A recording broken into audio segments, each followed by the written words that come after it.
What up, Blue Jays? Top of the wood.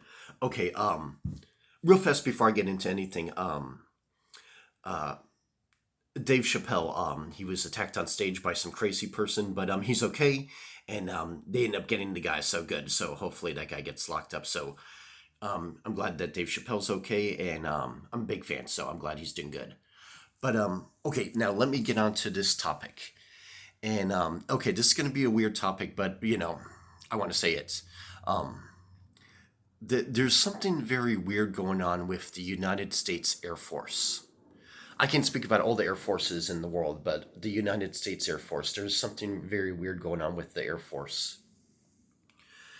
Um, you get like, okay, there's this one guy named Michael Lucchino. And Michael Lucchino, he was a Satanist. He was Luciferian. Um, he was kind of like a strange looking guy. He kind of like had like he kind of looked like Spock, kind of from Star Trek. He kind of had like black hair combed down.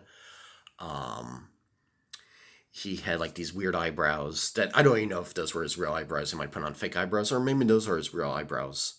But so like so anyway, so despite him looking strange looking, whatever, and despite him being a Luciferian, I know that's freedom of religion. He's allowed to believe. He's allowed to be a Luciferian if he wants. But there has been um, things that came out about him about abusing a little tiny girl, sexually abusing a tiny little girl, and whether he did it or not, I don't know. He's claiming that he didn't, but that's what's out there. That a little girl said that he sexually abused her, and but there was another man that came forward that said that Michael Lucchino is involved with MK Ultra mind control, where they do weird government experiments on kids, and apparently that's what the Air Force is known for.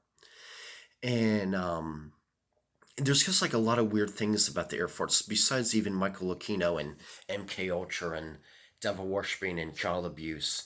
There's also a lot of serial killers that were involved with the Air Force, that were in the Air Force. One famous one, the BTK killer. He was in the Air Force when he was a young man, and there was other killers too, but he's just one of them. He's one of the more famous ones.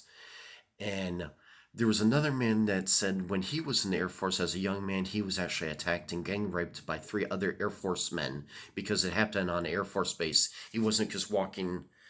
Um, he came from a bar, but he walked into a deserted area on the Air Force base. So it wasn't homeless people or anything like that. He was on the Air Force base, and he was hit on the back of the head, and he kind of woke up with three other Air Force men assaulting him. And so there's a lot of, and also not only that, but one of the kids who shot up his high school in Columbine, um, his father was a high-ranking Air Force man that worked on top secret stuff. There's all these weird devil worshipping and evil things going on with the Air Force. I can't, point here and here and say like this is a fact, this is a fact because I can't. I'm not saying that. But I'm putting a lot of dots together, and I'm not the only one. There's this one other YouTube show called Program to Kill, and they do a lot of stuff with serial killers being connected to the government, particularly for whatever weird reason, the Air Force. And Air Force and other people look into this too. It's just known to do a lot of evil things with child abuse, with weird MK Ultra abuse that involves with children too. So that's another form of child abuse. Um, Weird devil worshipping stuff that happens there. So yeah, I would like to for people to start looking into the Air Force and seeing what the hell is really going on there.